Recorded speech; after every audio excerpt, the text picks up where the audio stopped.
ठीक है, thank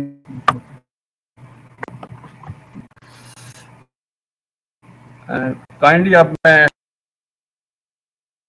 headphone use अब जरा बता। ठीक है, थैंक यू जी। जो हमारा टॉपिक है इसमें 3 पार्ट्स हैं। एक पहला पार्ट है कि एक्शन रिसर्च क्या है। दूसरे पार्ट के अंदर हम देखेंगे कि identification and selection of problem for action research. और तीसरे पार्ट में हम source of locating related literature and citing की manual.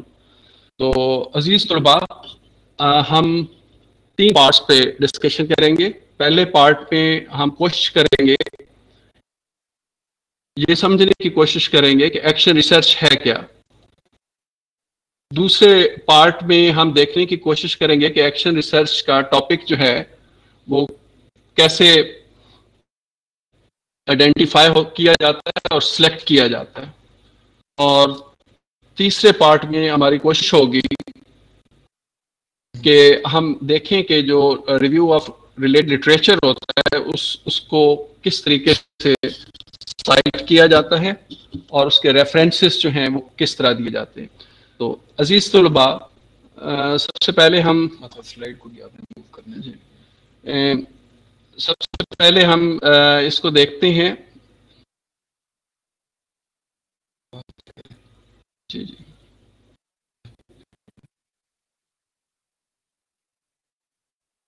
Action research is a process in which participants examine their own educational practices systematically and carefully, using the techniques of research. मेरी कोशिश होगी कि हम एक्शन रिसर्च को अच्छी तरीके से आज समझ लें। अगर इसकी मुख्तलिफ हम डेफिनेशंस देखें तो एक और डेफिनेशंस में कि एक्शन रिसर्च किस चीज़ पे अजम्पशंस पे बेस्ड करती है। Teachers and principal work best on problem they have identified for themselves. Teachers and principals become more effective when encouraged to examine and assess their own work than consider ways of work efficiently. दूसरे अल्फाज में हम इसको आसान अल्फाज में ये कह सकते हैं कि टीचर्स और principles help each other by working collaboratively. Working with colleagues helps teachers and principles in their professional development. इसी तरीके से आगे अगर हम इसको देखें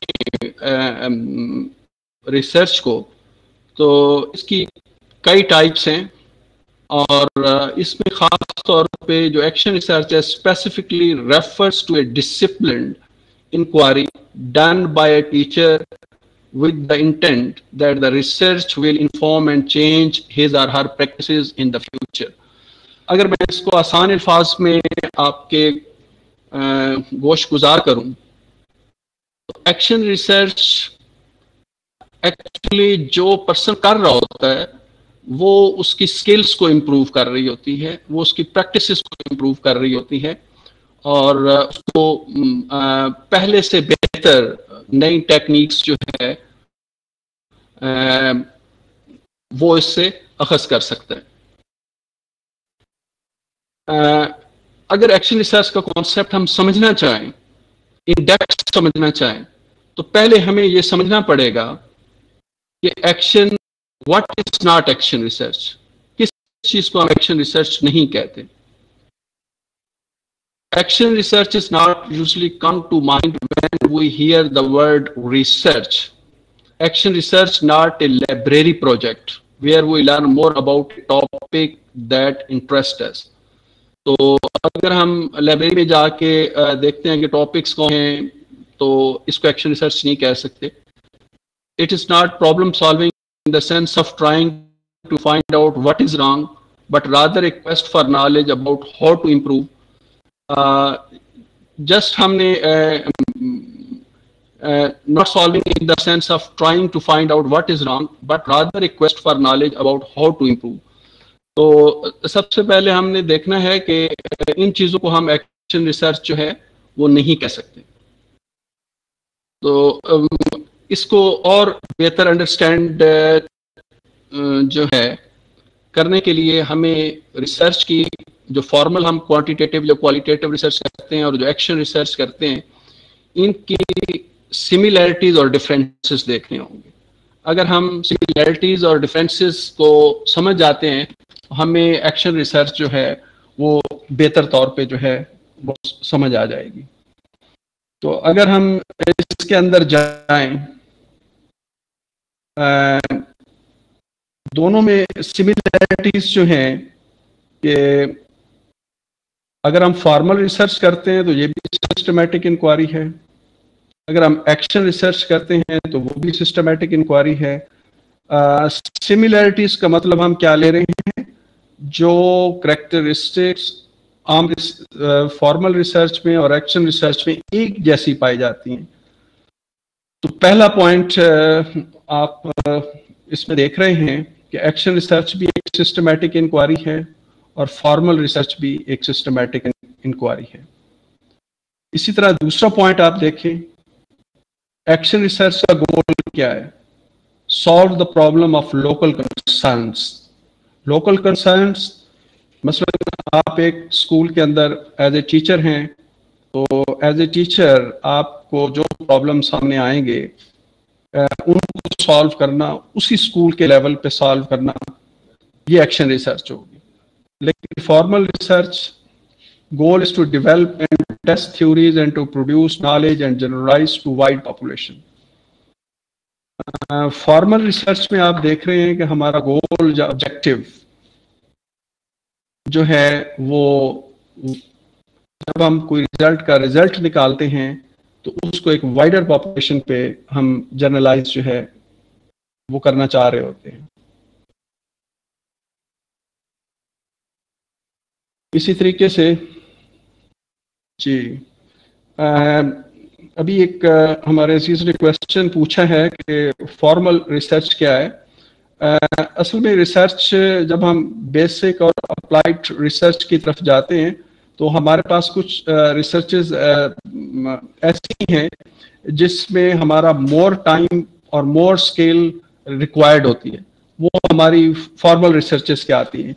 मेरे ख्याल में आपका ये जो सवाल फॉर्मल रिसर्च का है, अगर हम इसकी सिमिलैरिटीज देख रहे हैं, जब हम इसके डिफरेंसेस देखेंगे तो आई थिंक आपको ये पॉइंट समझ आ जाएगा कि एक्शन रिसर्च और फॉर्मल रिसर्च पे क्या फर्क है।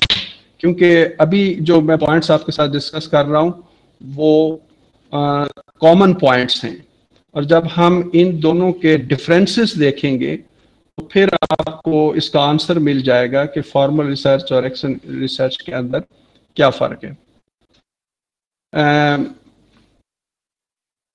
उनसे पूछे आपको स्लाइड शो हो रही है? जी, स्लाइड्स आपको शो हो रही है? यस या नो लिख दें। Thank you. नेक्स्ट इसमें पॉइंट है कि little formal training required to conduct such studies.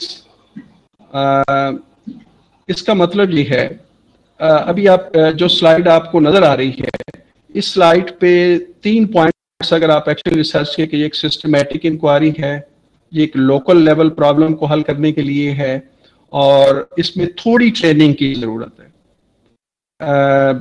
अब इसके मुकाबले में अगर आप देखें तो आपको कॉमन चीज जो नजर आ रही है फॉर्मल रिसर्च में वो सिस्टमैटिक इंक्वायरी है। लेकिन अगर फॉर्मल रिसर्च और एक्शन रिसर्च में फर्क देखना चाहें तो जो एक्शन रिसर्च है उसका ताल्लुक लोकल कंसर्न से है। मसलन आप किसी भी एक स्कूल के अंदर हैं तो उसी स्कूल के अंदर के प्रॉब्लम को वो सॉल्व करेगी, जबकि जो फॉर्मल रिसर्च होगी वो उस स्कूल के प्रॉब्लम नहीं, वो जनरलाइज करेगी। वो एक तहसील के, एक जिला के, एक डिवीजन के या एक सूबे के जो स्कूल होंगे जो आप रिसर्च करेंगे वो उस पे अप्लाई होगी। इसी तरीके से जो तीसरा पॉइंट आपके सामने है, इसमें अगर आप गौर से देखें तो कहा जा रहा है कि एक्शन रिसर्च जो है वो जब आप करते हैं तो आपको थोड़ी गाइडेंस की जरूरत है। लेकिन जब आप फॉर्मल रिसर्च करते हैं तो उसमें आपको ज्यादा ट्रेनिंग की जरूरत है, ज्यादा इन डेप्थ पढ़ना पड़ता है, ज्यादा आपको गाइड करना पड़ता है। तो मैं उम्मीद करता हूं कि इस स्लाइड पे जो 3 पॉइंट हैं, पहला पॉइंट जो है वो दोनों रिसर्चेस में कॉमन है। दूसरा पॉइंट जो है जो गोल्स से रिलेटेड है, जो एक्शन रिसर्च है इसका गोल लोकल लेवल का है, ये छोटे पैमाने पे है, ये क्लासरूम लेवल पे है या स्कूल लेवल पे है। जबकि फॉर्मल रिसर्च में आप अमूमन एक बड़ी पॉपुलेशन पे, एक कंसिडरेबल जो पॉपुलेशन है उस पे रिसर्च जो है वो कर रहे होते हैं। तीसरे पॉइंट में जो बात आपको समझाई गई है, ये बताने की कोशिश की गई है कि इसमें आपको थोड़ी रिसर्च स्किल की जरूरत होती है as compare to formal research के। तो मैं उम्मीद करता हूं इन 3 पॉइंट्स को आप अच्छी तरह समझ चुके होंगे। तो हम आगे मूव करते हैं। आप नेक्स्ट स्लाइड देख रहे होंगे, इसमें दोबारा उसी तरह 2 कॉलम हैं। भी 3 पॉइंट्स हैं जिनको हम डिस्कस करने जा रहे हैं। पहला पॉइंट इसमें आप देखें, intent is to identify and correct problems of local concern. हमारा मकसद क्या है कि हम लोकल लेवल की कोई प्रॉब्लम जो है उसको आइडेंटिफाई करें और उस प्रॉब्लम को ठीक करने की कोशिश करें। इसके सामने फॉर्मल रिसर्च को आप देखें, इसमें इंटेंट क्या है हमारा, हम चाहते क्या हैं कि हम लार्जर इश्यूज पे जो है वो रिसर्च करना चाहते हैं। तो बड़ा इस दोनों पॉइंट्स को कंपेयर कर लें कि हम लोकल लेवल का जो प्रॉब्लम जो है वो लोकल कंसर्न है और उसी को हम आइडेंटिफाई कर रहे हैं और उसको करेक्ट कर रहे हैं। जबकि हम फॉर्मल रिसर्च में हम लार्जर इश्यूज को जो है वो आइडेंटिफाई जो है वो कर रहे हैं और करेक्ट करने की कोशिश कर रहे हैं। नेक्स्ट अगर पॉइंट इसमें देखें तो कैरीड आउट बाय टीचर्स और अदर लोकल एजुकेशन प्रोफेशनल्स। तो अगर मैं सिंपल इसको कहूँ तो ज्यादातर जो एक्शन रिसर्च होती है ये टीचर्स करते हैं, क्योंकि टीचर्स पढ़ाते हैं और पढ़ाने के दौरान उन्हें जो प्रॉब्लम्स आते हैं उस पर वो रिसर्च करते हैं। वैसे स्कूल के जो हेड्स होते हैं वो भी रिसर्च कर सकते हैं, लेकिन मोस्टली जो रिसर्च का कंसर्न है वो क्लासरूम से है और क्लासरूम से जो ताल्लुक है वो टीचर का ही बनता है। और जबकि फॉर्मल रिसर्च में जाएं तो carried out by researcher who is not usually involved in local research. जो रिसर्चर वर्क कर रहा होता है फॉर्मल में, वो किसी लोकल पैमाने पे नहीं कर रहा होता, किसी एक छोटे से यूनिट पे नहीं कर रहा होता, बल्कि वो कई स्कूलों पे, तहसील के स्कूलों पे, जिला के स्कूलों पे जब वो इसी तरीके से अगर हम users primarily teachers developed instruments और formal research में uses primarily professionally developed instrument। अगर इसमें देखा जाए तो आप जो है वो खुद से जो है वो इंस्ट्रूमेंट्स डेवलप कर रहे होते हैं। वैसे तो फॉर्मल रिसर्च में भी आप खुद से डेवलप कर रहे होते हैं, लेकिन उसमें कंटेंट वैलिडिटी और रिलायबिलिटी वगैरह फाइंड के बगैर आप उन इंस्ट्रूमेंट को यूज नहीं कर सकते। तो इसलिए बाज दफा डेवलप इंस्ट्रूमेंट्स जो हैं वो जो है वो यूज किए जाते हैं। इस नेक्स्ट स्लाइड जो मैंने आपको दिखाई है इसमें बड़े अच्छे पॉइंट्स हैं जो शायद आपको एक्शन और फॉर्मल रिसर्च में फर्क करने के लिए बड़े आसानी से याद भी हो जाएंगे और समझ भी आ जाएंगे। मिसाल के तौर पे अगर आपको मैं एक्शन रिसर्च पे वर्क देता हूं तो ये लेस डिफिकल्ट होगा, फॉर्मल रिसर्च में अगर मैं काम देता हूं तो ये मोर डिफिकल्ट होगा स्टूडेंट्स के लिए, क्योंकि उसमें जो है वो लार्जर स्केल डाटा कलेक्ट करना पड़ता है, इंस्ट्रूमेंट्स की डेवलपमेंट होती है, इंस्ट्रूमेंट की एडमिनिस्ट्रिंग होती है, डाटा कलेक्शन होती है। तो अगर हम दोनों रिसर्चेस को कंपेयर करें तो एक्शन रिसर्च आसान है, कम मुश्किल है, फॉर्मल रिसर्च जो है वो ज्यादा मुश्किल है। अब अगर नेक्स्ट पॉइंट अगर आप देखें, पर्पसिव सैंपल सिलेक्टेड और रैंडम सैंपल सिलेक्टेड, यहाँ पे अगर हम लेक्चर देना चाहें तो सिर्फ इसी पॉइंट्स पे बहुत लंबी और डिटेल डिस्कशन हो सकती है, क्योंकि ये दोनों पॉइंट्स सैंपलिंग रिलेटेड हैं। सबसे पहले मैं आपको बता दूं कि सैंपल होता क्या है। Sample is a small part of the population which represent the characteristics of the population। Sample क्या होता है? वो किसी भी पॉपुलेशन का एक छोटा सा हिस्सा होता है, लेकिन वो हिस्सा इस तरह सिलेक्ट किया जाता है कि वो बाकी सारी पॉपुलेशन का, पूरी पॉपुलेशन की खसूसियात को रिप्रेजेंट कर रहा होता है। तो जब हम सैंपलिंग सेलेक्ट करते हैं तो सैंपलिंग की दो बड़ी इकसाम बनती हैं। एक प्रोबेबिलिटी सैंपलिंग होती है और एक नॉन प्रोबेबिलिटी सैंपलिंग होती है। तो फॉर्मल रिसर्च पे जो रैंडम सैंपल कहा गया है ये प्रोबेबिलिटी सैंपलिंग की टाइप है, और पर्पसिव सैंपल जो कहा गया है एक्शन रिसर्च में ये नॉन प्रोबेबिलिटी सैंपलिंग की टाइप है। वैसे तो बहुत सारी टाइप्स होती हैं, सिर्फ आपको समझाने के लिए ये बताया जा रहा है कि प्रेफर्ड वे क्या होता है सैंपलिंग का। फॉर्मल रिसर्च में हम रैंडम सैंपलिंग करते हैं। रैंडम सैंपलिंग किसकी टाइप है? ये प्रोबेबिलिटी सैंपलिंग की टाइप है। वैसे प्रोबेबिलिटी सैंपलिंग की और भी बहुत सारी टाइप होती हैं। पर्पसिव सैंपल किसकी है? ये नॉन प्रोबेबिलिटी सैंपलिंग की टाइप है। हम इसमें जो सैंपल लेते हैं वो थोड़ा लेते हैं, छोटा सैंपल लेते हैं, और वो हम अपनी क्लास में से बामकसद जो है वो सिलेक्ट करते हैं। नवीद इकबाल ने अभी पूछा है कि सर प्रोबेबिलिटी और नॉन प्रोबेबिलिटी सैंपलिंग को थोड़ा सा एक्सप्लेन कर दें। तो दोबारा अजीज तुलबा इसको गौर से सुने। जो प्रोबेबिलिटी सैंपलिंग होती है उसमें हर सैंपल के सिलेक्ट होने के कुछ चांसेस होते हैं, कुछ प्रोबेबिलिटी होती है, इसलिए हम उसको प्रोबेबिलिटी सैंपलिंग कहते हैं।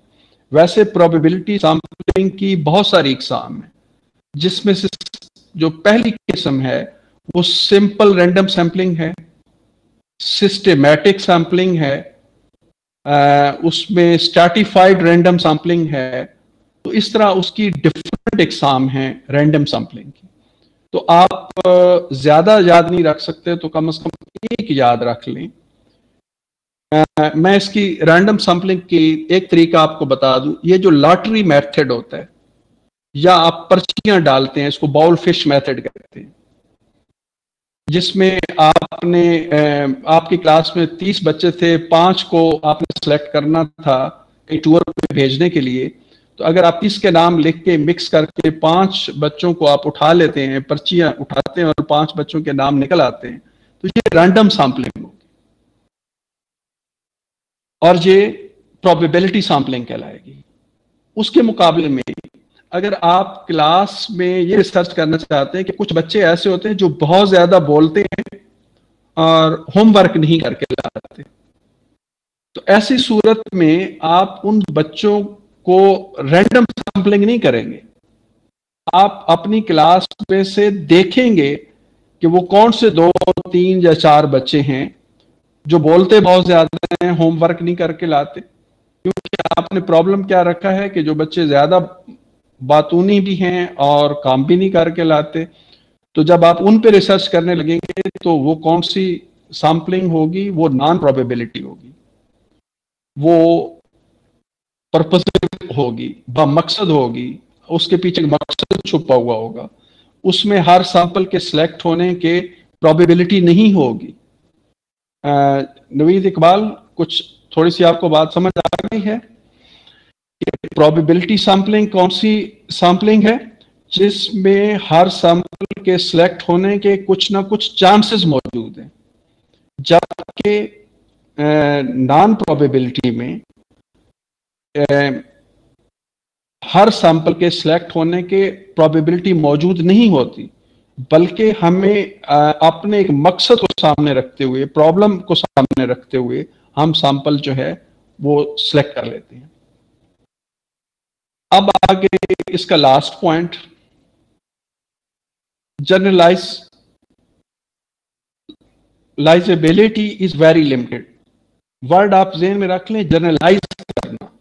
जनरलाइज का मतलब ये होता है कि आपने एक रिसर्च रावलपिंडी के एक स्कूल में की, तो उसके नतायज आप उसी स्कूल में ही अप्लाई कर सकते हैं। इसलिए हम कह रहे हैं कि एक्शन रिसर्च जो है उसके जो नतायज होते हैं वो बड़े लिमिटेड होते हैं। लिमिटेड का मतलब कि अगर वो क्लास 6 पे किए गए थे और वो स्कूल रावलपिंडी तहसील में मौजूद था, तो उसके नतायज को अप्लाई किया जाएगा या जनरलाइज किया जाएगा तो वो उसी स्कूल की उसी क्लास पे किया जाएगा। जबकि आप जब फॉर्मल रिसर्च करते हैं तो हो सकता है आपने, क्योंकि फॉर्मल रिसर्च में सैंपल बड़ा लेना पड़ता है, तो आपने अगर रावलपिंडी तहसील के 20 स्कूलों पे रिसर्च की तो उसके जो नतायज आएंगे तो उससे हम किसी हद तक बाकी स्कूलों पे भी अप्लाई कर सकेंगे।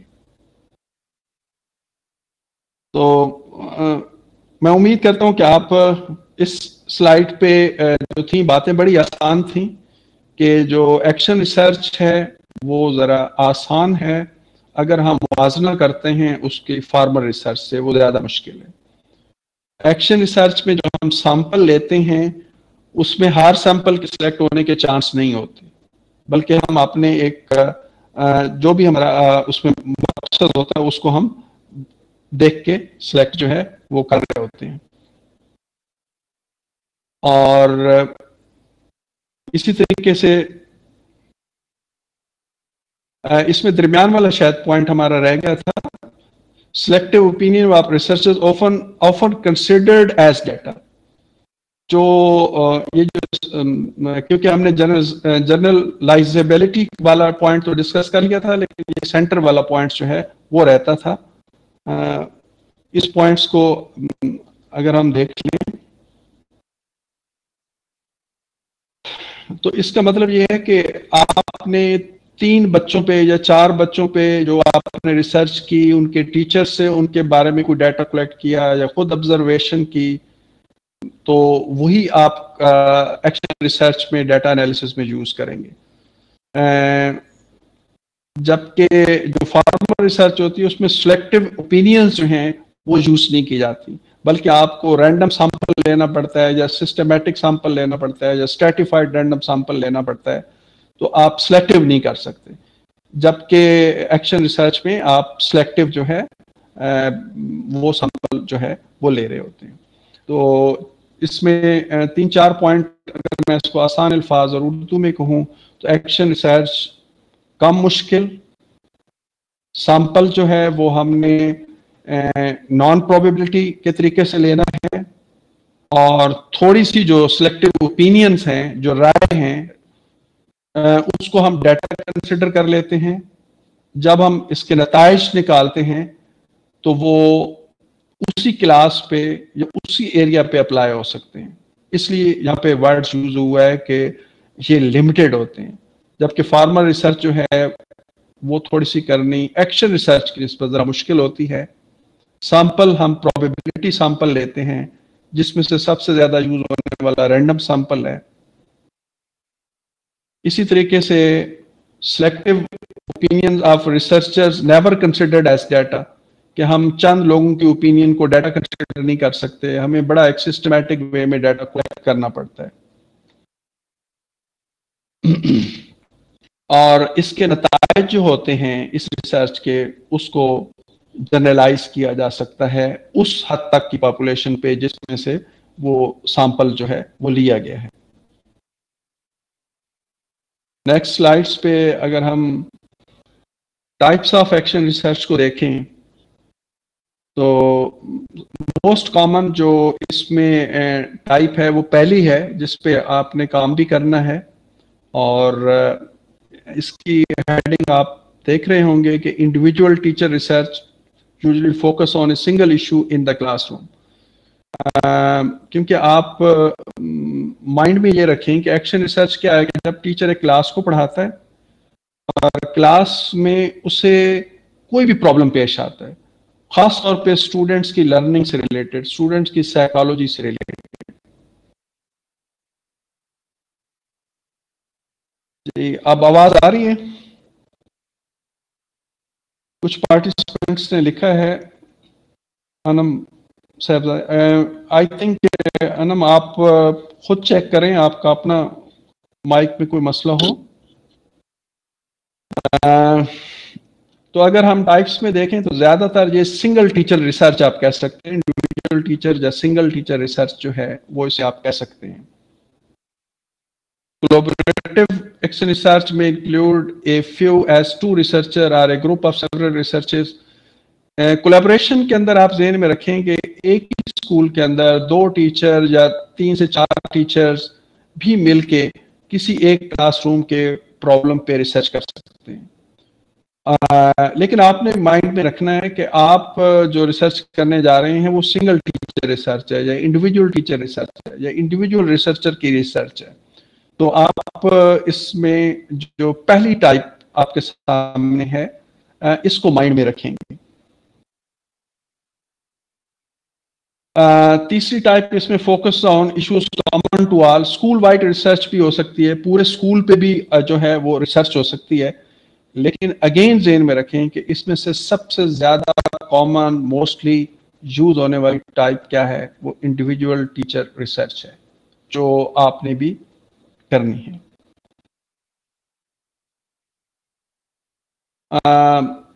अगर हम इसकी हिस्ट्री में भी जाना चाहें तो थोड़े से पॉइंट्स हम इसकी हिस्ट्री में देख लेते हैं।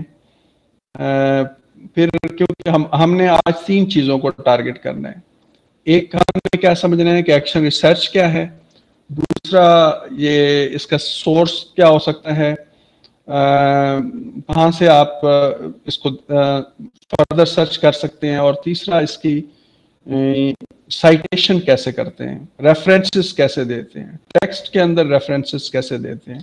तो वो हम कोशिश करेंगे कि आपको बताएं।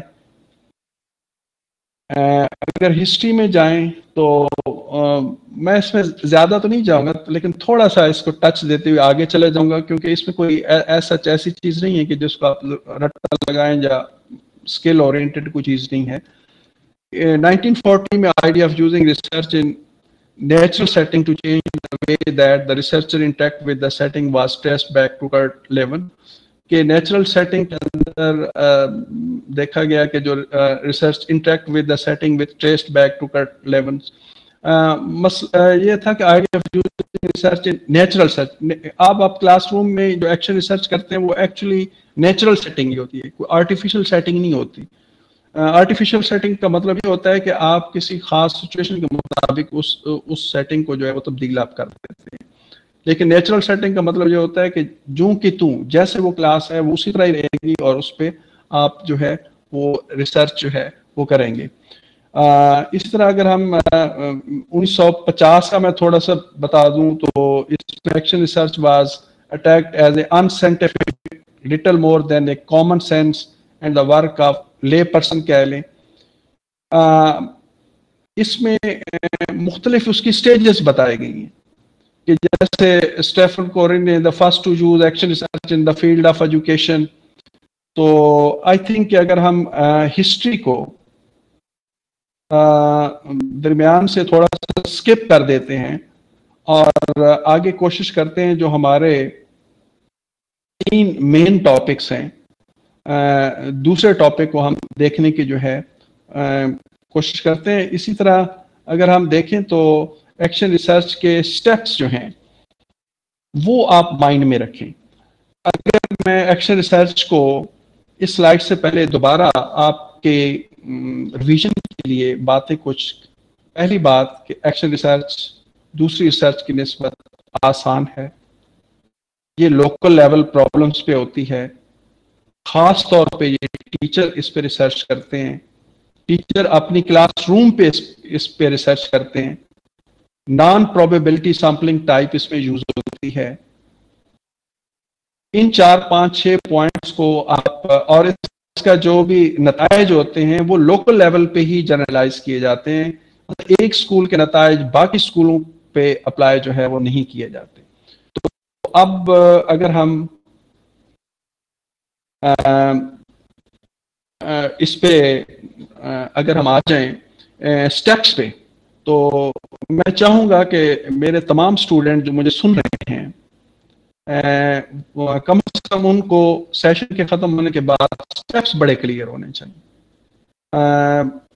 इसमें 5 फेजेस हैं इंक्वायरी की, क्योंकि आपने पहला पॉइंट डिस्कस किया था कि फॉर्मल रिसर्च भी और जो सिमिलरिटी डिस्कस की थी और हमारी एक्शन रिसर्च भी, इसमें एक सिस्टमैटिक इंक्वायरी होती है। हम एक साइंटिफिक वे में डाटा जो है वो साइंटिफिक मेथड के तहत हम एक डाटा जो है वो कलेक्ट कर रहे होते हैं। आपने इन 5 पॉइंट्स को इसलिए ध्यान में रखना है कि इन्हीं 5 पॉइंट्स पे आपने रिसर्च प्रोजेक्ट पे जो है वो काम करना है। पहला पॉइंट क्या है? Identification of problem area. कि आपने देखना है कि आप अपनी क्लासरूम के करिकुलम के एरिया में, असेसमेंट के एरिया में, साइकोलॉजी के एरिया में, आप मैनेजमेंट के एरिया में, किस एरिया में आप प्रॉब्लम आइडेंटिफाई करते हैं। मैंने 3 4 5 एरियाज आपके सामने जो हैं वो रखे हैं। तो पहला पॉइंट क्या हो गया? Identification of problem area. इस पॉइंट को जरूर समझें कि क्योंकि आपने एक्शन रिसर्च करनी है, आपने ज़हन में रखना है कि आपने क्लासरूम लेवल पे करनी है और ख़ास तौर पे जो बच्चों से रिलेटेड करनी है। तो आपने माइंड में ये रखना है कि हमने क्लासरूम में से ही, करिकुलम में से, टीचिंग मेथोडोलॉजी में से, मैनेजमेंट में से, साइकोलॉजी में से कोई टॉपिक जो है वो सिलेक्ट करना है। दूसरा पॉइंट क्या है? Collection and organisation of data. Collection and organisation of data, इसका मतलब क्या होगा कि जब आप प्रॉब्लम को आइडेंटिफाई कर लेंगे तो फिर आप एक सिस्टमैटिक तरीके से, मैं आगे बताऊंगा भी से कि डाटा कलेक्ट करने के तरीके कौन से होते हैं और उसको ऑर्गेनाइज कैसे करेंगे। तीसरा स्टेप क्या है? Interpretation of data. Interpretation of data का मतलब क्या होगा कि हम उस डाटा को इंटरप्रेट कैसे करेंगे।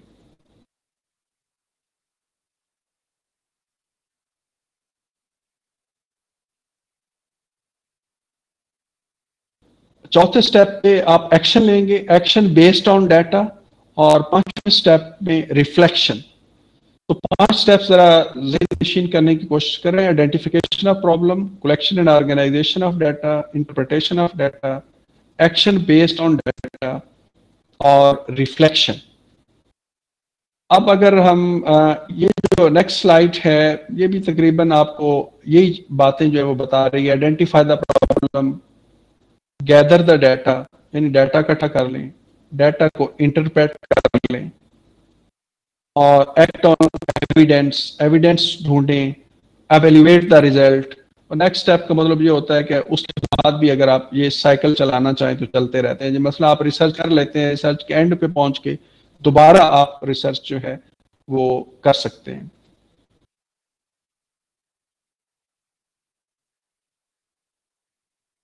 अब जो हमने 5 पॉइंट्स पढ़े थे, उन 5 पॉइंट्स की थोड़ी सी हम देखना चाहते हैं,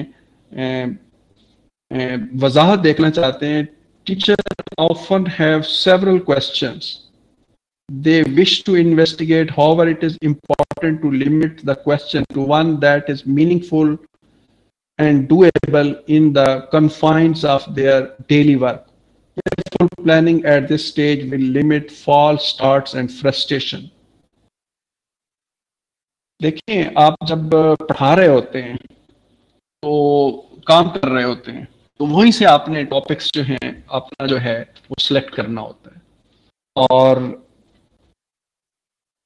अगर आप वहां पे थोड़ा सा केयरफुली काम नहीं करेंगे, तो उस स्टेज पे प्लानिंग नहीं करेंगे, तो आप अपना काम जो है वो गलत वे में स्टार्ट कर बैठेंगे। ओके, ये स्लाइड्स उम्मे सफिया आगे शो नहीं हो रही। आई थिंक अब शो हो रही है आइडेंटिफाई प्रॉब्लम एरिया की स्लाइड।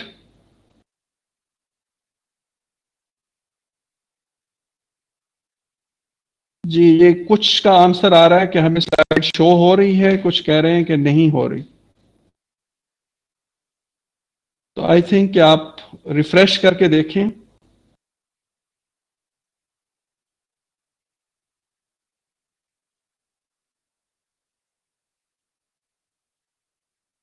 जी चलें, थैंक यू जी। अगर आप को शो हो रही है तो नेक्स्ट अभी मैं आइडेंटिफाई प्रॉब्लम एरिया पे ही मैं बात कर रहा हूं।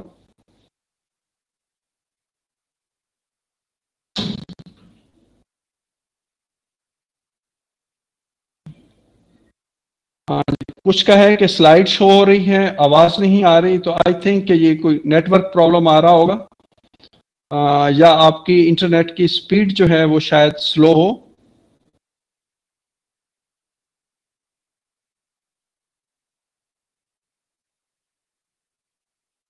अगर ये आइडेंटिफाई प्रॉब्लम एरिया के अंदर मैं कुछ पॉइंट्स आपको बता दूं। स्लाइड तो आपके सामने है। अगर इस पॉइंट्स को मैं आसान अल्फाज में आपके साथ शेयर करना चाहूं, तो आपको कोई क्राइटेरिया बनाना चाहिए।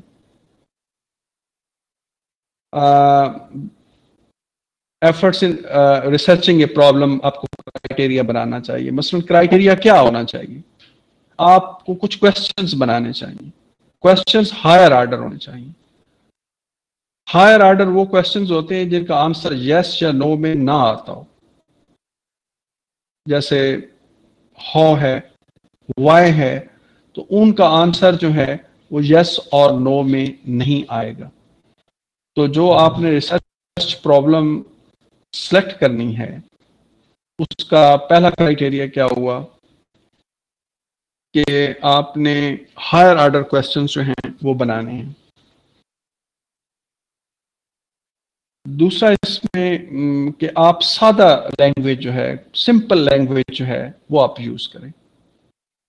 तीसरा पॉइंट जो आपने ध्यान में रखना है कि ये बिल्कुल कंसाइज हो, बिल्कुल स्पेसिफिक हो, और चौथा इसमें कि मीनिंगफुल हो। और पांचवा जो पॉइंट है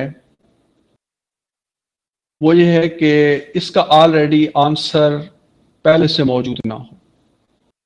तो जो मैं आपको पॉइंट समझा रहा था कि जब आप प्रॉब्लम का एरिया आइडेंटिफाई करेंगे, उसके लिए जो आप रिसर्च क्वेश्चन बनाएंगे वो क्या होना चाहिए? हायर ऑर्डर होना चाहिए। दूसरा क्या होना चाहिए? उसमें सिंपल लैंग्वेज इस्तेमाल करें। तीसरा पॉइंट क्या होना चाहिए? कंसाइज होना चाहिए, स्पेसिफिक होना चाहिए। चौथा क्या है? मीनिंगफुल होना चाहिए। पांचवा क्या है कि not already have an answer, उसका पहले से आंसर जो है वो मौजूद नहीं होना चाहिए।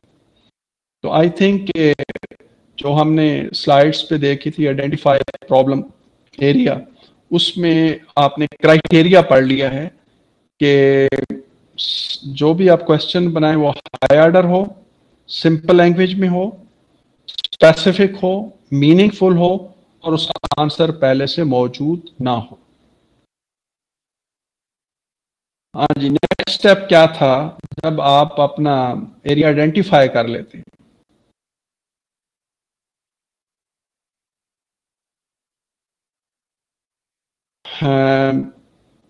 जी कुछ हमारे स्टूडेंट्स बता रहे हैं कि उनका नेटवर्क बहुत वीक है। हाँ, ये टेक्नोलॉजी में ये मसला तो रहता है, लेकिन मेरी कोशिश तो ये है कि मैं बड़ा सिंपल वे में और आहिस्ता आहिस्ता चलूं ताकि आपका नेटवर्क भी आपका साथ दे। The collection of data is an important step in deciding what action needs to be taken. Multiple sources of data are to use, better understand the scope of happening in the classroom or school. आपने try करनी है कि आपका topic classroom level पे हो या एक school level पे ही हो। तो और दूसरी इसमें जो डाटा हमने कलेक्ट करना है वो हमने ट्राई करनी है कि मल्टीपल सोर्सेज से हो। मैं सोर्सेज भी आगे आपको बताऊंगा। मल्टीपल सोर्सेज मैं इसलिए कह रहा हूं कि जब आप मल्टीपल सोर्सेज से डाटा कलेक्ट करते हैं तो उससे बेहतर नताइज जो है वो आप निकाल सकते हैं। जब आप एक सोर्स से डाटा कलेक्ट करते हैं तो बाज दफा बहुत सारे फैक्ट्स वो रह जाते हैं। और रिसर्च क्या है? वो तो फैक्ट्स फाइंडिंग है, सच की तलाश है। प्रॉब्लम के सोल्यूशन की तरफ आपने बढ़ना होता है। तो प्रॉब्लम की बेहतर सोल्यूशन तब आ सकती है जब डाटा जो है वो कई सोर्सेज से कलेक्ट किया जा रहा हो। तो अगर हम वापस जाएं तो पहले मैंने आपको क्या इसमें पढ़ाया है, बताया है, आपसे शेयर किया है कि क्राइटेरिया क्या है आइडेंटिफिकेशन का। दूसरी बात अब मैं क्या कर रहा हूँ, गैदरिंग द डाटा। गैदरिंग के डाटा में अभी मैं आपको सिर्फ क्या बता रहा हूँ कि हमें मल्टीपल सोर्स जो हैं वो यूज करने चाहिए। जी, यहाँ डाटा के बहुत सारे सोर्स हैं। आप इनमें से कुछ सोर्स जो हैं वो यूज कर सकते हैं। खास तौर पे जो आप कोशिश करें, वैसे तो interviews, portfolios, journals, diaries, video tapes, audio tapes, photos, case studies, surveys, field notes, checklist, बेशुमार इसमें जो हैं वो मौजूद हैं। लेकिन हमें कोशिश करना है कि हम ऑब्जर्वेशन को ज़्यादा यूज़ कर लें, हम इंटरव्यूज़ को जो है वो ज़्यादा यूज़ कर लें। लेकिन कौन सा आपने इंस्ट्रूमेंट डाटा कलेक्ट करने के लिए यूज़ करना है, इसका इन्हिसार आपके टॉपिक पे होता है कि आपका टॉपिक क्या है और जो आपने किस किस्म का डाटा कलेक्ट करना है। तो इसलिए ये तो एक जर्नल लिस्ट है। आपने जब आप कोई भी टॉपिक लेते हैं तो आपने कोशिश करनी है कि उससे रिलेटेड जो डाटा को बेस्ट कलेक्ट कर सके वो वाला टूल इसमें से यूज करना है। ये सारे टूल हैं, टेस्ट भी हो सकते हैं, रिपोर्ट कार्ड्स भी हो सकती हैं, बच्चों की अटेंडेंस भी हो सकती हैं। वो डिपेंड कर रहा होता है कि आपका टॉपिक क्या था और उस टॉपिक से रिलेटेड किस किस्म का डाटा जो है वो चाहिए।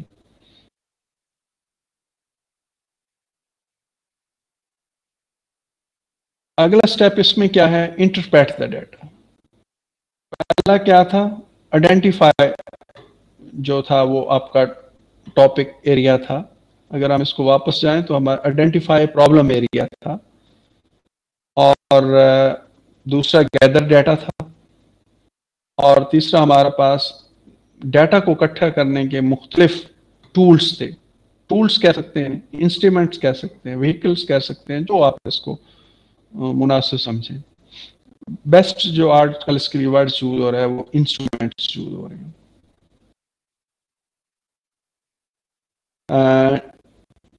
Interpret data, analyze and identify major themes depending upon the questions. Teacher may wish to use classroom data, individual data or subgroup data. Some of the data are quantifiable and can be analyzed without the use of statistics or technical assistance.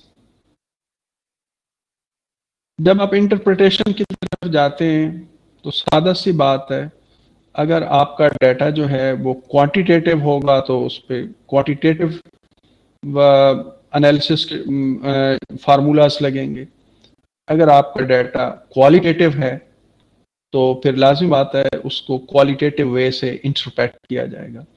लेकिन अमूमन आप जब observation के through और interviews के through data collect कर रहे होते हैं तो वो क्वालिटेटिव डाटा जो है वो हमारे पास इकट्ठा हो रहा होता है।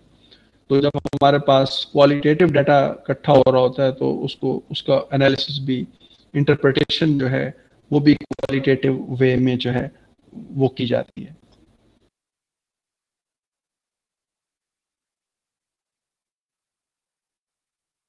जी, नेक्स्ट हम इसको देखते हैं, act on evidence.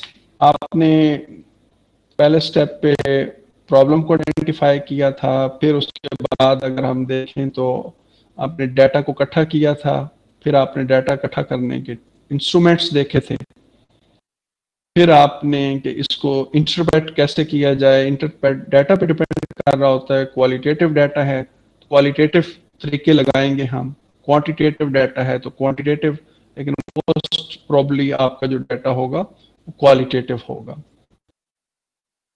Act on evidence using the information from the data collection and review of current literature. Design a plan of action that will allow you to make a change and to study that change. It is important that only one variable be altered. असल में जो आपने questions बनाए हुए होते हैं तो आप कोशिश कर रहे होते हैं कि उन सवालों के जवाब जब आप देने की कोशिश करते हैं उसके लिए आपको एविडेंस देने पड़ते हैं, और वो एविडेंस आपने जो डाटा कलेक्ट किया हुआ होता है उसमें से निकालने होते हैं, ताकि आप जिस सवाल का कोई जवाब लिख रहे हैं तो उसका आपके पास एविडेंस होना चाहिए। कि अगर एक बच्चा जो है वो होमवर्क नहीं करके लाता तो उसकी क्या रीजंस हो सकती हैं, वो एविडेंस चाहे आपने थ्रू ऑब्जर्वेशन की हैं या थ्रू इंटरव्यू किए हैं या किसी भी वे से किए हैं, तो वो एविडेंस साथ आपको पेश जो है वो करने पड़ेंगे। अजीज तुलबा, अगर आप क्योंकि मुसलसल मैं बोले जा रहा हूँ, वन वे है इसमें चल रहा है, अगर आप 10 मिनट की ब्रेक लेना चाहते हैं तो आप 10 मिनट की ब्रेक ले लें, देन आफ्टर 10 मिनट मैं इसको दोबारा शुरू कर लूंगा।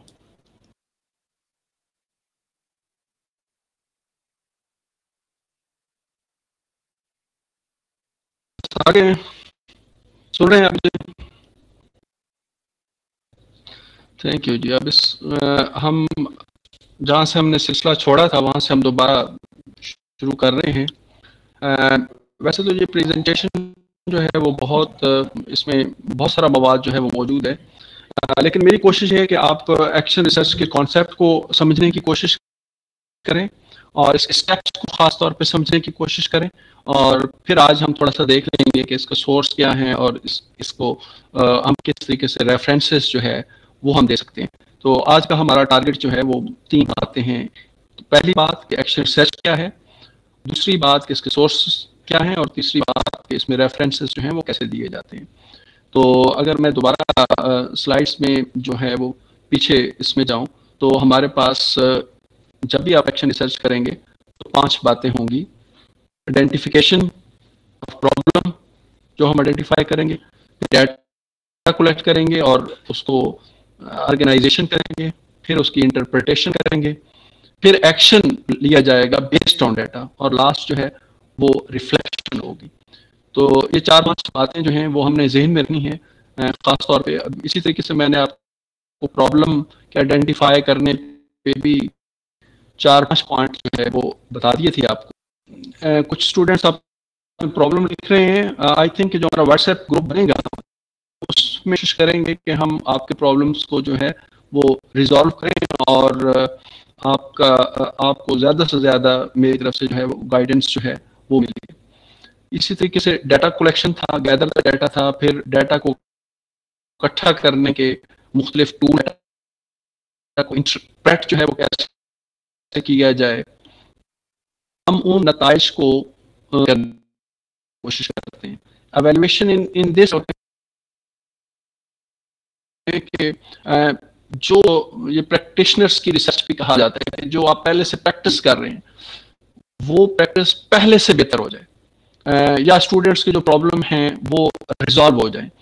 एवेल्युएट रिजल्ट्स का मतलब क्या है कि हमने नताइज को इस तरीके से उनका जायजा लेना है कि हम फर्दर जो प्रॉब्लम हमारे सामने आया था हम उसका हल तलाश है वो कर सकें। मकसद एक ही माइंड में आप रख लें कि एक्शन रिसर्च का ये होता है कि जो प्रॉब्लम आप आइडेंटिफाई कर रहे हैं उसका हल तलाश किया जाए, उसको इम्प्रूव किया जाए। वो जो सिचुएशन मौजूद है उस सिचुएशन को पहले जो है तो इस वक्त स्किप करते हुए मैंने कहा था कि 3 पार्ट्स सिस्टमेटिक इंक्वायरी करते हैं। सिस्टमेटिक इंक्वायरी का मतलब क्या होता है कि आपकी अपनी प्रोफेशनल डेवलपमेंट जो है वो हो रही है। मिसाल के तौर पर आप जब एक्शन रिसर्च करेंगे तो आप देखेंगे कि आप बहुत लर्न करेंगे, आप बहुत कुछ सीखेंगे, आप किसी चीज़ पे गौर करेंगे, ऑब्जर्व करेंगे, इंटरव्यू करेंगे, डाटा इकट्ठा करेंगे, उसका एनालिसिस करेंगे, उसके नताइज निकालने की कोशिश करेंगे। तो ये बेनिफिट्स हैं रिसर्च के, आपकी प्रोफेशनल डेवलपमेंट हो रही होती है। शेयर्ड इंटरेक्शंस, क्योंकि जब आप एक्शन रिसर्च कर रहे होते हैं तो आप बच्चों से मिलेंगे, मुख्तलिफ टीचर से मिलेंगे, मुख्तलिफ अपने कोलीग से शेयर करेंगे इन्फॉर्मेशन। तो जब इंटरेक्शन शेयर्ड होती है तो देन आप सीखते हैं। पोटेंशियल टू है वो बेहतर हो जाती है, आप पहले से बेहतर कम्युनिकेट जो है वो करने लग जाते हैं। इसी तरह कुछ सैंपल्स मैंने इसमें रखे हैं एक्शन रिसर्च, रीड आउट कर देता हूँ आपके समझने के लिए। Studying the effects of time out on students, this आप किसी सिंगल सब्जेक्ट मीन किसी एक स्टूडेंट पे या आप 2 स्टूडेंट्स पे रिसर्च करने की कोशिश कर रहे हैं कि टाइम आउट जब होता है तो उनका behaviour, find her class continually interrupted by a student who cannot seem to keep quiet. This test, she asks herself what she can do to control this student and wonders if some control किया जा सकता है, उसकी reasons क्या हो सकती हैं। तो इस पे देखा जा सकता है। Would briefly periods of removal from the class decrease the frequency of the student disruptive behavior? What might be solution do to get an answer to her question? This sort of question can best be answered by means of a single subject AB design first measure who needs to establish a baseline of the student disruptive behavior. Hence, she should observe the students carefully over a period of several days, testing the frequency of disruptive behavior, starting the अब आप देखें कि आप किसी भी students को जब लंबे अर्से तक करेंगे तो उसकी हैबिट्स को आप नोट करेंगे तो वो आपका एक डाटा कलेक्ट होता जाएगा और आपको रीजंस पता चलने लग जाएंगे कि कब वो उसका बिहेवियर जो है वो अपलोशन की तरफ जो है वो बढ़ा जा सकता है। इसी तरह ये एक डिटेल इसमें डिस्कशन है, आप की स्लाइड्स अवेलेबल होंगी, आप इसको देख लेंगे। मैं इसमें से सेकंड इसमें पार्ट है उसकी तरफ मैं जानना चाहूँगा। तो बेहतर गाइड कर रही है कि आपने अपने टॉपिक से रिलेटेड जो लिटरेचर है वो कहाँ से ढूंढना है। कई इसके मेथड्स और कई तरीके हैं। आप जो भी टॉपिक सेलेक्ट करते हैं इंसाइक्लोपीडिया यूज कर सकते हैं, उस टॉपिक से रिलेटेड हैंड बुक्स यूज कर सकते हैं, रिलेटेड आप मवाद जो है वो निकाल सकते हैं, बुक्स के नेम्स जो है वो निकाल सकते हैं। और जो आप अपने टॉपिक को बेहतर अंडरस्टैंड करते हैं तो आप अपने नैरो डाउन कर सकते हैं, फोकस कर सकते हैं। हम गूगल स्कॉलर को यूज करना या आपने मुख्तलिफ यूनिवर्सिटीज की डाउनलोड कर सकते हैं, उसके अंदर आप अपने मवाद जो है वो ज्यादातर आपको गूगल से जो है वो सर्च जो है वो करना पड़ेगा। तो अगर हम इसको सिंप्लीफाई करें तो आपने जो रिव्यू ऑफ रिलेटेड लिंक करता है कि आपका टॉपिक क्या है, उस टॉपिक की कुछ की टर्म्स बना के आप गूगल में भी जाएं तो उससे रिलेटेड आप काफ़ी मवाद जो है वो आप सर्च कर सकते हैं, वो आप पीपीटी फॉर्म में कर सकते हैं। बेहतर यह है कि आप टॉपिक लिख के आगे पीडीएफ लिख दिया करें, तो पीडीएफ में अमूमन बुक्स आपके पास जो है वो आ रही होती हैं। साइटेशन तीसरा हमारा जो था वो साइटेशन था कि हमने अपने टॉपिक्स को, इसमें दो चीजें होती हैं साइटेशन में। एक एपीए जो है ये फॉर्मेट है, और ये फॉर्मेट किस है? ये American Psychological Association is commonly used to cite source in psychology, education and the social science. अगर आप नेट पे गूगल के अंदर APA 6 सर्च करें तो आपको APA 6 जो है वो मिल जाएगा, उसको आप डाउनलोड कर सकते। उसके अंदर आपको टेक्स्ट साइटेशन या रेफरेंसेस दोनों के सैंपल जो हैं वो आपको मिल जाएंगे। अगर आप APA 6 लिखेंगे, APA 6, तो वहां से आप APA 6 डाउनलोड कर लेंगे। APA 6 के अंदर साइटेशन के तरीके होते हैं वो सारे दिए होते हैं। हमने इन स्लाइड्स में थोड़े से जो है वो आपके साथ डिस्कस करने की कोशिश की है। आपने पहली 2 लाइनों से ये बात समझ ली होगी। APA क्या है? ये एक ऑफिशियल स्टाइल है of the American Psychological Association and commonly used to cite sources. किन किन मज़ामीन में? Psychology, education and social sciences, 3 के अंदर जो है वो इस्तेमाल हो रहे हैं। Style for citing and referencing information in the assignment and publication. This guide is based on the publication manual of American Psychological Association 6th edition 2010। अगर इसी को आप कॉपी करके गूगल में डालेंगे तो आप APA 6 जो है वो डाउनलोड करने के काबिल हो जाएंगे। साइटेड APA 6 एडिशन के अंदर मैंने आगे अगली स्लाइड्स पे कुछ सैंपल भी रखे हैं। आपने 2 बातें समझनी है साइटेशन के अंदर। एक के जब आप कोई बात लिख रहे हैं और किसी दूसरे का हवाला दे रहे हैं तो वो हवाला कैसे देना है। दूसरी बात आपने ये समझने की कोशिश करनी है कि जब आप आखिर पे अपने थीसिस के एक रेफरेंस लिस्ट बनाएंगे तो वो कैसे बनाएंगे। अजीज तुलबा, 2 बातें मैं कह रहा हूं साइटेशन के अंदर हमने समझने की कोशिश करनी है। पहली बात, हमने क्या करना है कि जब हम टेक्स्ट के अंदर, पैराग्राफ के अंदर किसी दूसरे ऑथर का हवाला देते हैं तो वो कैसे देंगे। और दूसरी बात हमने क्या सीखनी है कि जिस ऑथर का हवाला हमने टेक्स्ट में दिया है उसको हम रेफरेंस लिस्ट में कैसे शो करेंगे। तो इस स्लाइड पे जो बातें समझाने की कोशिश की गई है वो ये समझाने की कोशिश की गई है कि जब आप टेक्स्ट के अंदर किसी दूसरे ऑथर का हवाला देंगे तो वो कैसे होगा। अगर आप इस स्लाइड पे गौर से आखिरी हिस्सा देखें, आखिरी 3 लाइनें देखें जिनके ऊपर हेडिंग लिखी हुई है APA style example, APA in text citations and the year of publication for example. दोबारा समझें कि आप जिस ऑथर का हवाला दे रहे हैं तो उसके नाम का आखिरी हिस्सा, फिर आप कॉमा लगाएंगे और पब्लिकेशन का जो साल होगा वो आप लिख देंगे। देखिए इसने ब्रैकेट में लिखा है फील्ड कॉमा 2005 छोटी ब्रैकेट्स लगा दी।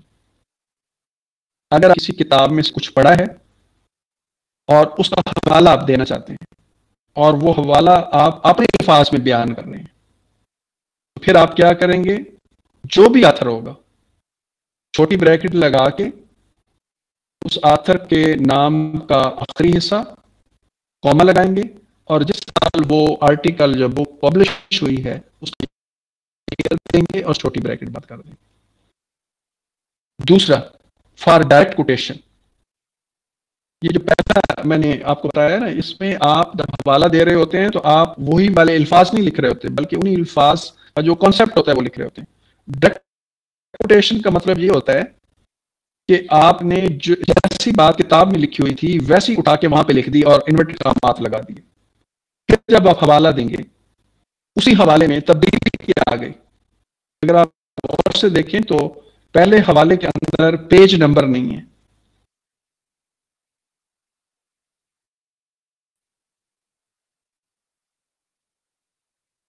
पेज नंबर नहीं है। लेकिन दूसरा हवाला जो तीसरी लाइन में, आखिरी पैराग्राफ की तीसरी लाइन में है, तो उसमें पेज जो है वो लिखा हुआ है।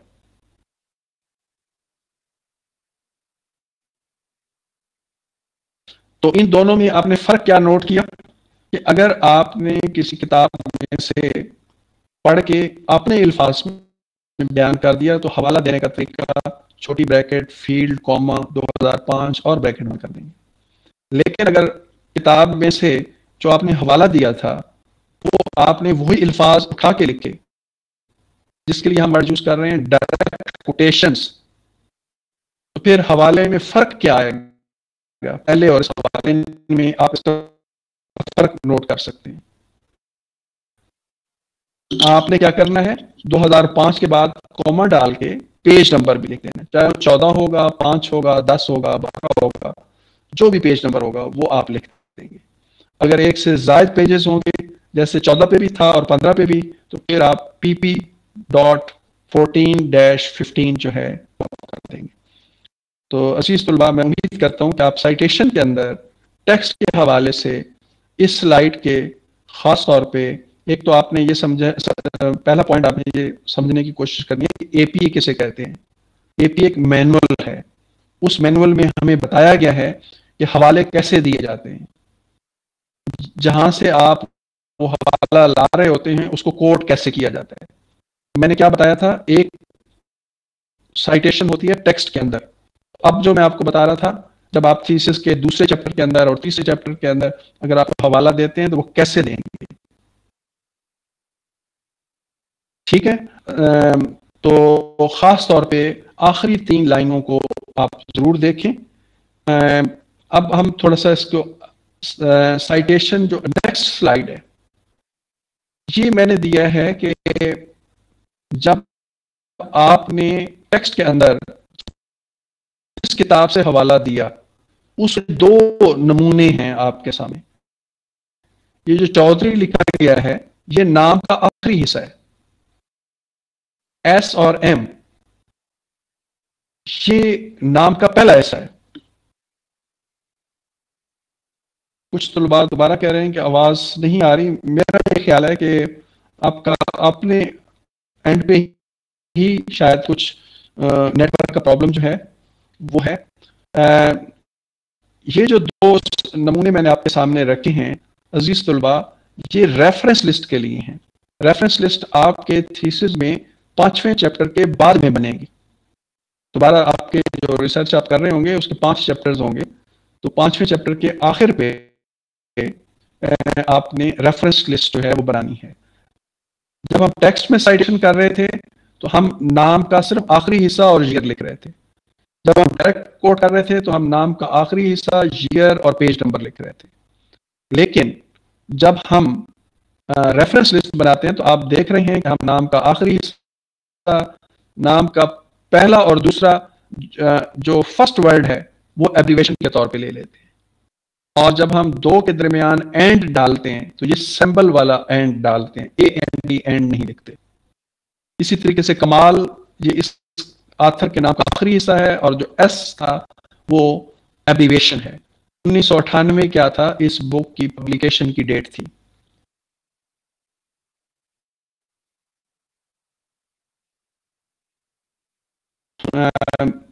इसी तरीके से जो इंट्रोडक्शन टू स्टैटिस्टिकल थ्योरी, ये बुक का नाम है, ये उसका पार्ट 2 है। अगर उसका कोई एडिशन है तो वो अपने ब्रैकेट में लिख देना है, और किस डिस्ट्रिक्ट से वो हुआ है वो लाहौर इधर लिख लिया है, और जिस पब्लिशर ने उसको पब्लिश किया है। तो अजीज तलबा, ये 2 नमूने आपके सामने रहेंगे। ज्यादा सैंपल आपने देखने हैं तो मैंने कहा था कि आप गूगल में APA 6 लिखेंगे या APA 6 मैनुअल लिखेंगे तो आपके पास पूरा किताबचा डाउनलोड हो जाएगा, और उस किताबचे के थ्रू आपका सबसे ज्यादा, ये नीचे का सैंपल मैंने दिया है, ये अगर आप देखें तो ये अगर आप कोई चीज इंटरनेट से डाउनलोड करते हैं तो उसमें बाकी तरीका सारा वही होता है, सिर्फ आगे दूसरी लाइन का आखिरी हिस्सा और तीसरी लाइन देखें, रिट्रीव्ड May 24, 2006 फ्रॉम HTTP। ये HTTP क्या होता है? ये जो इंटरनेट की आप जिस पेज को आप खोल के बैठे होते हैं, ये उसके ऊपर लिखा हुआ होता है। तो ये जो दूसरा नमूना है, जब आप वेबसाइट से कोई चीज़ डाउनलोड करते हैं तो उसका रेफरेंस बाकी उसी तरह देते हैं, लेकिन रिट्रीव्ड अब हमारा दिसंबर है तो दिसंबर 24 2020 फ्रॉम ये लिख दिया जाता है। तो मकसद ये होता है कि जहाँ से आप डाउनलोड करते हैं, जिस डेट से करते हैं, उसका रेफरेंस जो है वो दे दिया जाता है।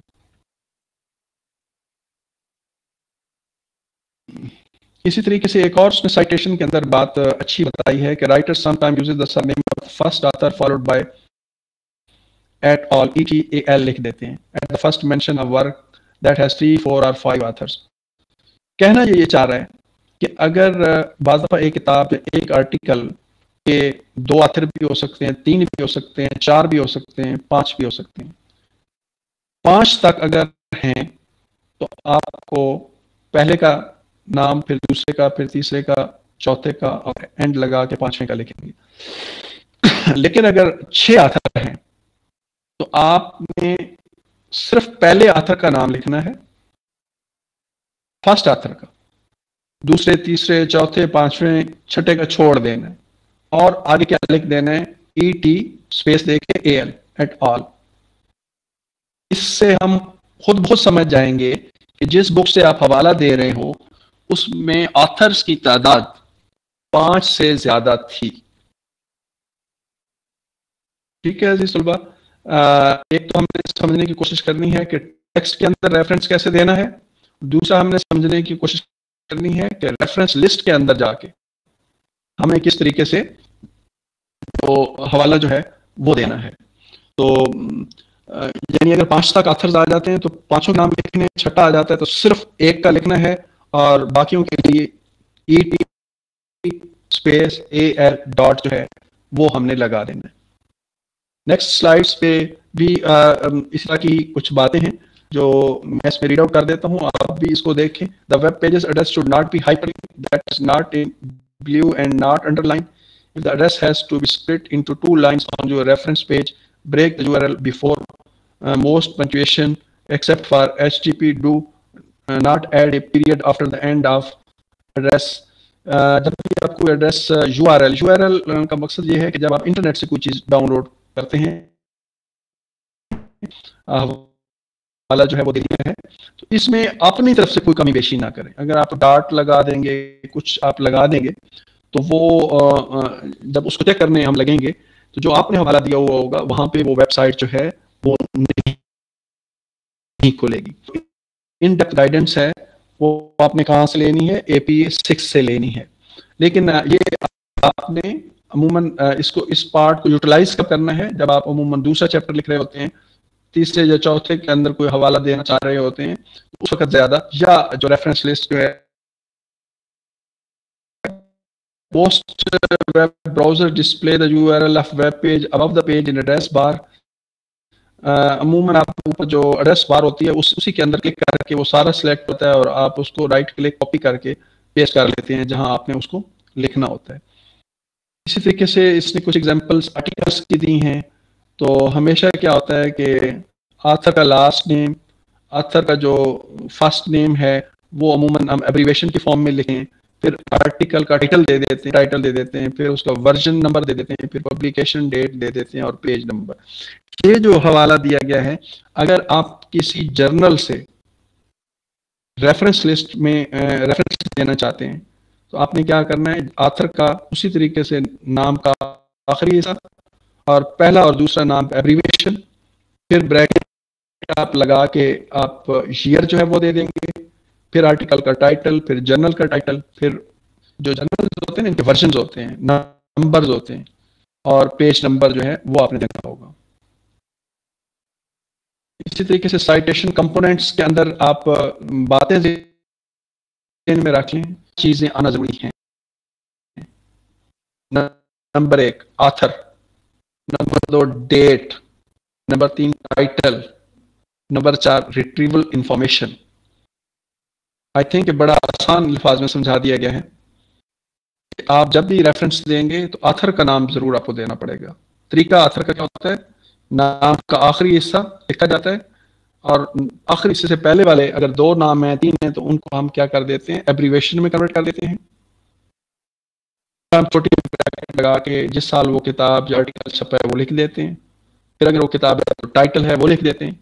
और अगर हमने वो इंफॉर्मेशन इंटरनेट से डाउनलोड की है तो हम रिट्रीवल डेट देके आगे हम क्या दे देते हैं, हम आगे जो URL होता है, URL अब भी आपके सामने ब्राउजर खुला हुआ होगा तो आप बिल्कुल टाइटल जो बार है उसकी, तो वो URL जहाँ पे https:// लगा होता है उस पे आप क्लिक करके आप वहां से इसको कॉपी जो है वो आप कर सकते हैं और आप इसको लिख सकते हैं। इसी तरीके से अगर हम रेफरेंसेस में जाएं तो बुक का रेफरेंसेस के बारे में बताया गया है, इसके मुख्तलिफ जो एलिमेंट्स हैं उनके बारे में बताया गया है, लेकिन हमने पॉइंट्स ज़हन में क्या रखना है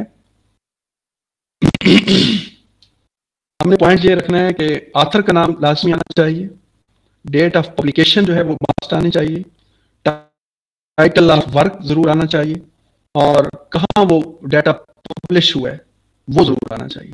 यानी अगर इसकी वो 4 Ws कह रहा है, हु, व्हेन, व्हाट, वेयर,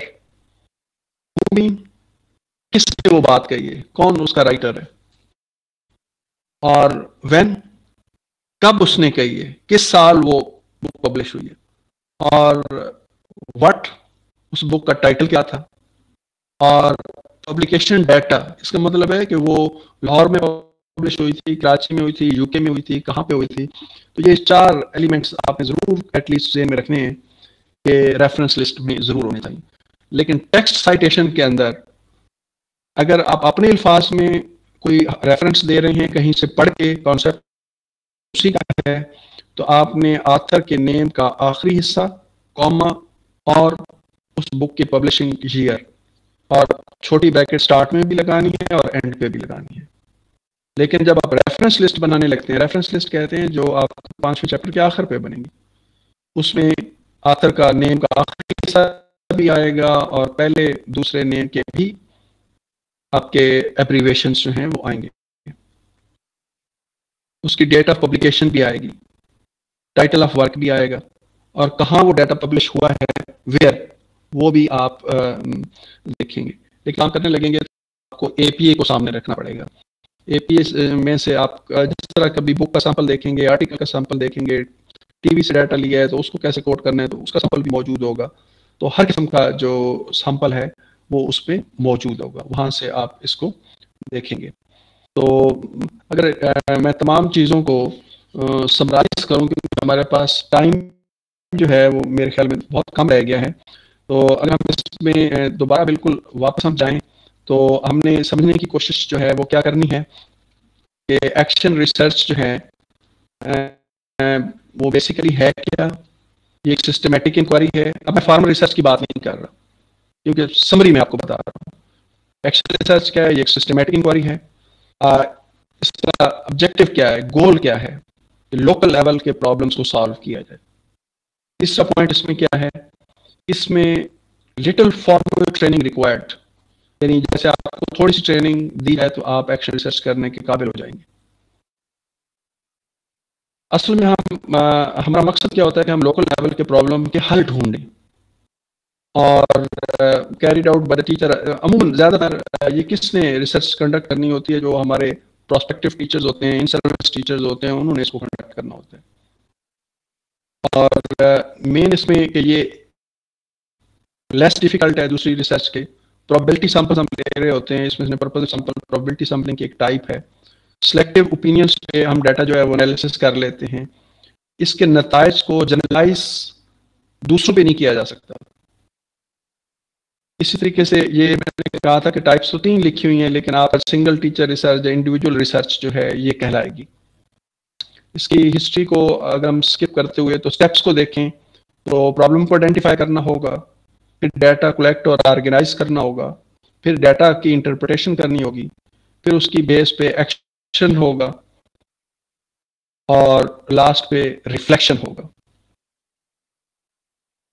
फिर इसी तरीके से आपको मैंने प्रॉब्लम को आइडेंटिफाई करने का तरीका बताया था कि उसका आंसर यस नो में ना आता हो, हायर ऑर्डर क्वेश्चन बनाएं, व्हाई व्हेन वाला, और उसमें सादा ज़बान जो है वो इस्तेमाल करें, मुख्तसर उसको रखें, बामानी वो होना चाहिए, और उसका आंसर पहले से मौजूद नहीं होना चाहिए।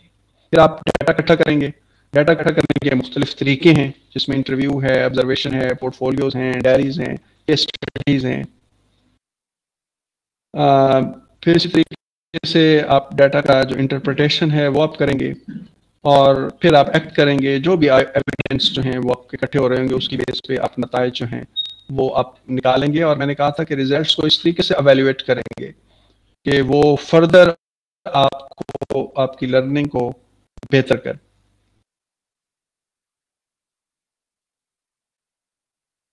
बेनिफिट्स इसके बहुत सारे हैं। क्या आपके स्कूल के प्रॉब्लम, क्लासरूम के प्रॉब्लम जो है वो हल होना शुरू हो जाते हैं। टीचर की अपनी प्रोफेशनल डेवलपमेंट होना शुरू हो जाती है। लोकल लेवल पे जब आप रिसर्च कर रहे होते हैं, आप इंटरेक्शंस करते हैं, आप शेयर करते हैं, नतीजा क्या निकलता है, इससे स्कूल में बेहतरी आती है।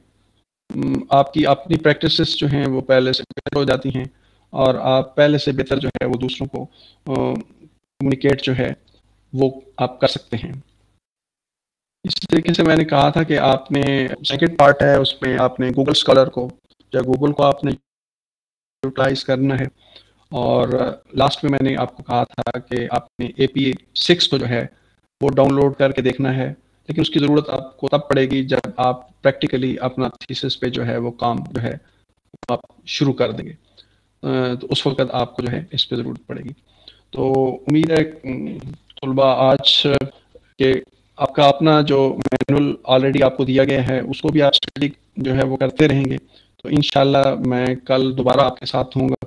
कोशिश हम करेंगे कि हमने जो कुछ कल पढ़ा है उस पर भी अगर कोई आपका क्वेश्चन होगा तो वो हम कल दोबारा उसको देख लेंगे, और जो नेक्स्ट डे के टॉपिक होंगे वो भी मैं इंशाल्लाह आपके साथ जो है वो शेयर कर दूंगा। लास्ट में अगर आप कोई क्वेश्चन पूछना चाह रहे हो तो मोस्ट वेलकम, ना फिर हम खुदा हाफिज करते हैं।